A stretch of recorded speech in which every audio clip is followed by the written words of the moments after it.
आप देख रहे हैं news number 1 channel Malegaon.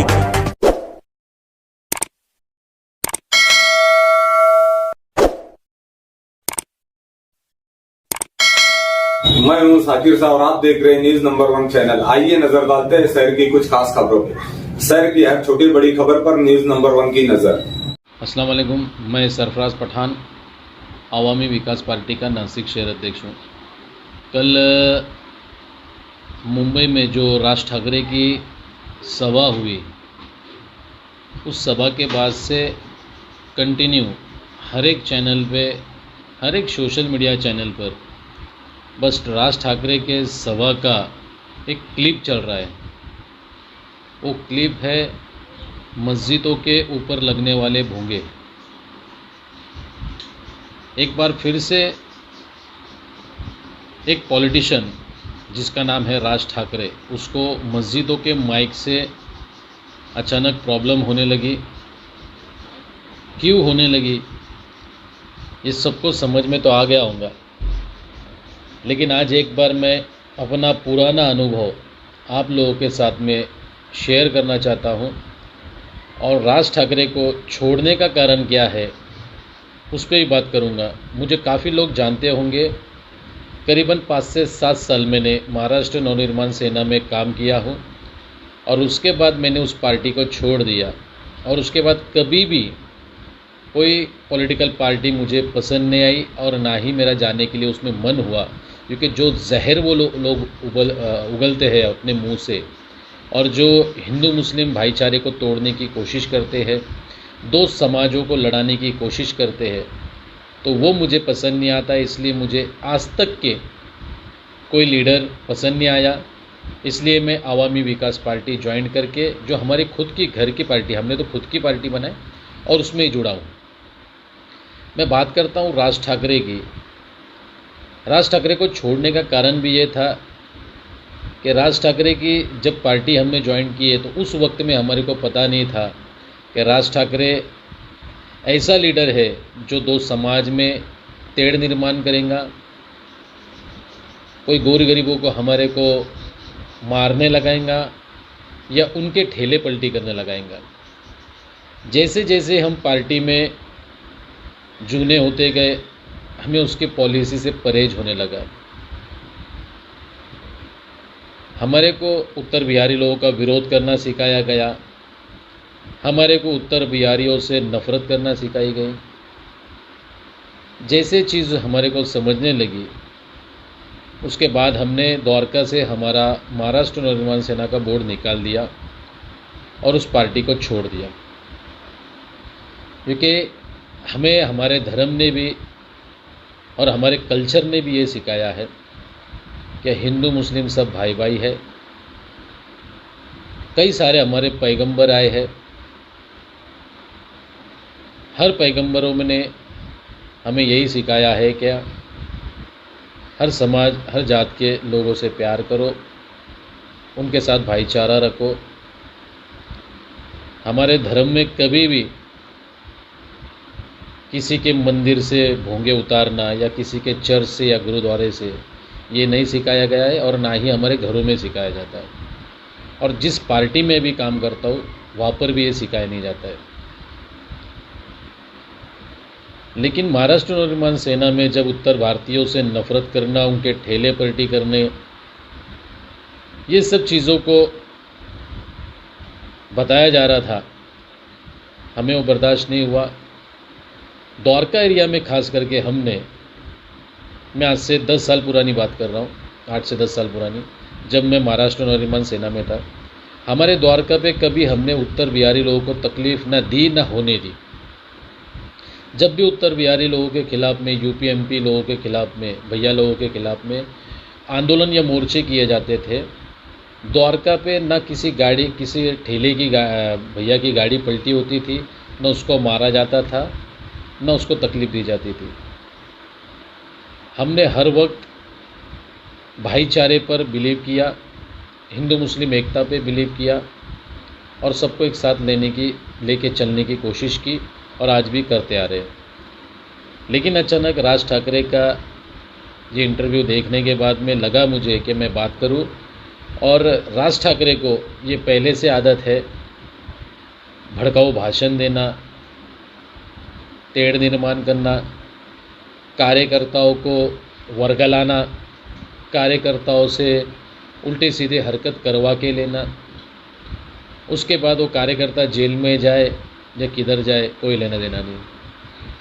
Maharashtra Navnirman सेना में मनसे में रहते हुए मेरे ऊपर भी कई सारे केसेस बुक हुए, जिसकी वजह से मैं जेल में रहा, बाद में बेल पर बाहर आया और अल्लाह का एहसान है उसमें से कई सारे केसों में से मैं आज निर्दोष भी छूट गया, क्योंकि उसमें कोई लेना देना नहीं था। सिर्फ लेना देना ये था मेरा कि मैं उस पार्टी का पदाधिकारी था।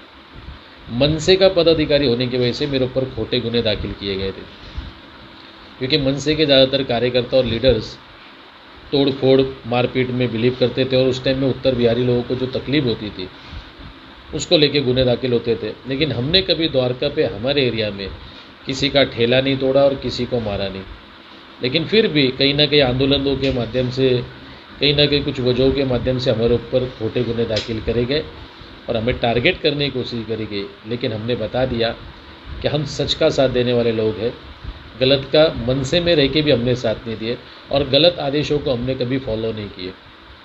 और आज जो राज ठाकरे की हालत है ये भी इसी वजह से है कि राज ठाकरे को छोड़ने वाले उस टाइमिंग के हमारे 70% कार्यकर्ता मुस्लिम थे जो छोड़ के चले गए थे। राज ठाकरे के विवादित भाषणों की वजह से, विवादित स्टेटमेंटों की वजह से काफ़ी हमारे साथ के उस टाइमिंग के 70% लोगों ने मन से छोड़ दिए थे, जिसमें मैं खुद भी एक था। और आज भी मनसे की हालत इसी वजह से ऐसी है कि आज मनसे के आमदार एक आ गया, का 12, 10, 12 थे और का एक पे आ गया। एक हाथी सत्ता थी नासिक में, वो सत्ता चली गई। खुद हमारा जो नामचीन लीडर था नासिक का, वसंत गीते, जिसको देख के हमने राज ठाकरे की सोच और वसंत गीते की चेहरे को देखकर हमने जो पार्टी ज्वाइन की थी, वो वसंत गीते भी पार्टी छोड़ के चला गया। उसके साथ कई लीडर चले गए। उत्तम राव ढिकले जो हमारे पार्टी के उस टाइमिंग के आमदार थे, उनके लड़के भी वो पार्टी छोड़ के बीजेपी में चले गए। नितिन नाना भोसले जो उस टाइमिंग के आमदार थे वो भी आज आमदार नहीं है। यानी सत्ता ही परिवर्तन हो गया, क्योंकि राज ठाकरे की पॉलिसी हम कार्यकर्ताओं को भी नहीं पसंद है और नासिक वालों को भी पसंद है, इसलिए मनसे को सबने नाकार दिया। और अब राज ठाकरे को लगता है कि कहीं ना कहीं अब मैं नाकार दिया गया हूँ, तो बीजेपी की बी टीम बन के इस आदमी ने बीजेपी का काम अब चालू किया है। मैंने भी थोड़ी देर पहले देखा हमारे पालक मंत्री भुजबल साहब का एक इंटरव्यू, जिसमें उन्होंने बताया, मैं उनकी बात से सहमत हूँ। और पते की बात उन्होंने बोला कि ईडी ने जिस दिन से राज ठाकरे को बुलाया था ऑफिस में, उसके बाद से राज ठाकरे का बर्ताव ही चेंज हो गया, उसके इंजन का मुँह ही चेंज हो गया। इंजन कौन से साइड से जा रहा कुछ समझ में नहीं आ रहा।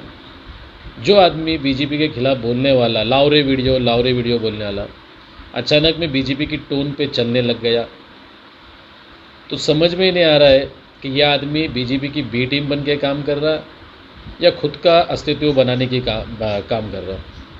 लेकिन बहरहाल जो भी है, राज ठाकरे के इस बोलने के बाद में कि जो भी मस्जिद के सामने भोंगे लगेंगे, उस सामने लाउड स्पीकर लगा के हनुमान चालीसिया बजाए और लगाए, तो हिंदू भाई इतने ना समझ नहीं है और उनको भी समझता है। और हनुमान चालीसिया जो है उससे हमारे को कोई नफ़रत और छीड़ नहीं है, वो भी हमारे हिंदू भाइयों के एक धार्मिक किताबों की एक आयत है, उनकी भी वो भी पढ़ते हैं और उसकी पूजा करते हैं। हमें उससे कोई हरकत नहीं है। और हमारे खास करके नानावली में एक तरफ मंदिर में भजन होता है और एक तरफ मस्जिद में अजान होती है, तो आज तक के कई सालों में यहाँ पर भी कोई दिक्कत नहीं है और हमको भी दिक्कत नहीं है और होंगी भी नहीं। लेकिन राज ठाकरे को कहीं ना कहीं लगा कि ऐसे बोलने के बाद में कई विवाद होंगे, लेकिन मैं 100% गारंटी से बोलता, खुद मनसे के भी कार्यकर्ता जो हिंदू मुस्लिम भाईचारे पे बिलीव रखते हैं और हिंदू मुस्लिम एकता पे बिलीव रखते हैं, वो कोई भी मस्जिद के सामने लाउड स्पीकर लगा के राज ठाकरे के बोलने के हिसाब से हनुमान चालीसिया नहीं लगाएंगे। जो भी हिंदू मुस्लिम भाईचारा लेके चलने वाले, चाहे वो हिंदू हो मुसलमान हो, वो एकता के इस मैसेज को शेयर करेंगे और सभी तक पहुंचाएंगे। और जो हिंदू मुस्लिम एकता के दुश्मन है, वो ज़रूर इस वीडियो का गलत फ़ायदा उठा के कहीं ना कहीं मेरे खिलाफ़ में कंप्लेंट दाखिल करने की कोशिश करेंगे या कहीं ना कहीं जाने की कोशिश करेंगे। तो बहरहाल कोई फ़र्क नहीं पड़ता, कोई कहीं भी जाए, मैं सच के साथ था, हूँ और रहूँगा। जहाँ सच बोलने की बारी आएंगी, चाहे वो किसी के खिलाफ़ बोलना पड़े, अगर मेरा खुद का लीडर भी गलत होता है और मुझे बोलने की बारी आती है तो मैं बोलूँगा। मनसे के अंदर भी रहते हुए मैंने अपने लीडर्स के खिलाफ़ में कई टाइम आवाज़ उठाई है और उठाऊँगा।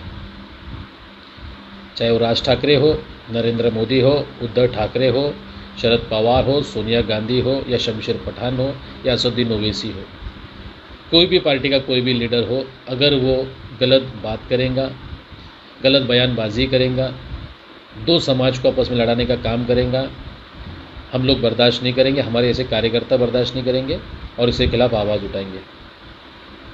मैं एक बार फिर से आप लोगों सभी से निवेदन करूंगा कि ऐसे भड़काऊ भाषणों के चक्कर में ना पड़े और ऐसे भड़काऊ लीडरों के चक्कर में ना पड़े।